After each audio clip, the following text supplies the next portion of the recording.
其實人生咧最好嘅狀態咧就係大器晚成。如果你喺40歲之前咧，你受過好多磨練啊，你覺得好多挫折啊，好有失敗感啊，自己焦慮啊，或甚至乎自卑感都出埋嚟咧，改變下自己嘅心態，將佢放寬一啲，你都消化下咯。道德經裏邊咧64章嘅合抱之木，生於毫末；九層之台，起於累土；千里之行，始於足下。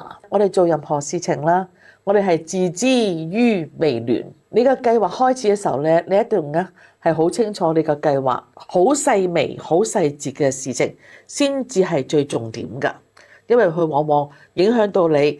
面對成功出現嘅時候咧，原來挫敗係一個好無關痛癢嘅細節裏邊，咁所以咧自知於微亂，合抱之木，生於毫末。我哋都明白咧，要成長成為一棵大樹嘅話咧，首先都係由一個好細小嘅萌芽出嚟嘅樹苗，你係經過佢嘅時間累積啦，呢個空氣啦、陽光啦，同埋你嘅悉心照料咧，成為一棵咧可以幫你遮陰嘅大樹，係經過無數嘅日子，你俾佢嘅充分嘅泥土裏邊咧，吸收呢個養分，滋潤佢。咁所以都係啟發咗，當我哋追求一個目標嘅時間嘅話咧，佢係需要時間去逐漸壯大嘅。所以咧喺你嘅歷練啊、磨練當中啊、接受挑戰當中，去追求你嘅目標嘅過程，最重要係重視嗰個基礎。喺呢個基礎當中咧，我哋係穩步一步步，你嘅腳印係助長咗你嘅成功。千祈唔好傲慢啊，或者係急於去求成，咁樣嘅話咧，先至會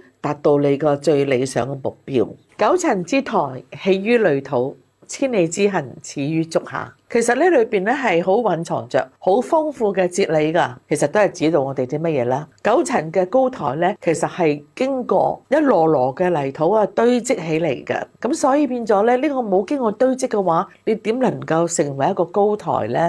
並且嘅話咧，亦都係經過一段路程，你冇行出你嘅第一步，你點可以達到你自己夢想又好，呢個理想嘅好偉大嘅事業？咁呢一個遠大嘅目標嘅話咧，佢係經過累積，咁所以喺呢個累積當中咧，你先至可以望到你未來嘅。咁我哋亦都知道啦，目標究竟你有幾宏大咧？但係最重要係乜嘢啊？你要付諸呢個實踐，你唔好只係得個空談理想啊，一定係要腳踏實地。去將佢做出嚟，始於足下係提醒我哋，你真係要將佢做出嚟咯，行出你嘅第一步。故此我哋配合呢一個大器晚成，係你人生最輝煌嘅目標、最理想嘅時刻。咁但係你未經過千里之行，始於足下；九層之台，起於累土。由你嘅開始踏出第一步去做，去實踐，克服你嘅困難，咁你點能夠達到呢一個大器晚成呢？